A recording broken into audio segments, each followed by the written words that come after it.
When heartbreak left me stuck, I needed a push to move forward. Then I found this message and it brought me the energy to change. Be relentless and disciplined. Practice self-control and stay focused. Keep moving forward and keep learning. Invest in yourself without limits. Don't worry about others' opinions. Release all negative emotions.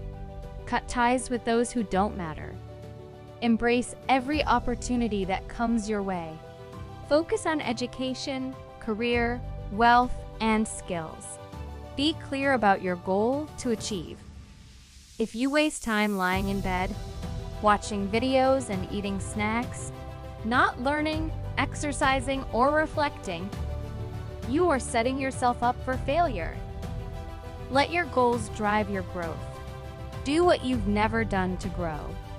Do what you resist to create change. Do what you fear to break through. Wake up now. Be ruthless with yourself. Start fresh, and this time you will achieve. Feeling anxious or overwhelmed? Subscribe to find peace. Meditation opens the door to calm. Embrace balance and clarity each day. Click the next video to begin your practice.